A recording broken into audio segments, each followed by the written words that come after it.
Hello ചങ്കുകളെ നമസ്കാരം. അപ്പം നാളെയാണ് നമ്മുടെ ഇലക്ഷൻ. അപ്പോൾ എല്ലാവരോടും കൂടി പറയാണ്, എല്ലാവരും പോയിട്ട് വോട്ട് കറക്റ്റായി രേഖപ്പെടുത്തുക. പ്രത്യേകിച്ച് ഇസ്ലാം മത വിശ്വാസികളോട് പറയാനുള്ളത്, നാളെ വെള്ളിയാഴ്ചയാണ്. അപ്പം ഞാനും രാവിലെ തന്നെ എണീറ്റ് ഞാൻ പോയിട്ട് വോട്ട് ചെയ്യും. അതേപോലെ നിങ്ങളും രാവിലെ തന്നെ പോയിട്ട് പോളിംഗ് ബൂത്തിൽ പോയിട്ട് വോട്ട് രേഖപ്പെടുത്തുക. കാരണം 1 മണിക്കൂർ നമുക്ക് പള്ളിയിൽ മിസ്സാവും.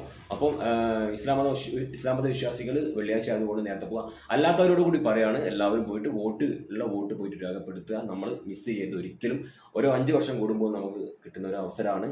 അപ്പോൾ അത് ശരിയായിട്ട് വിനിയോഗിക്കാം. ഇപ്പോൾ ഓരോരുത്തർക്കും ഓരോ പാർട്ടി ഓരോ മനസ്സിലുണ്ടാവില്ല. എൻ്റെ മനസ്സിലൊരു പാർട്ടി ഉണ്ട്. അപ്പം എൻ്റെ വോട്ട് ഞാൻ അങ്ങനെ രേഖപ്പെടുത്തും. അതേപോലെ നിങ്ങൾ രേഖപ്പെടുത്തുക. ആരും പോയിട്ട് കള്ളവോട്ട് ചെയ്യാൻ ശ്രമിക്കരുത്. അപ്പം നിങ്ങളുടെ വോട്ടവകാശം നിങ്ങൾ വിനിയോഗിക്കുക. കേരളത്തിൽ പോളിംഗ് ശതമാനം മാക്സിമം കൂടട്ടെ. നല്ലൊരു ജനതയെ വാർത്തെടുക്കാൻ നല്ലൊരു സർക്കാർ ആവശ്യമാണ്. അത് നോക്കിയിട്ട് വോട്ട് രേഖപ്പെടുത്തുക.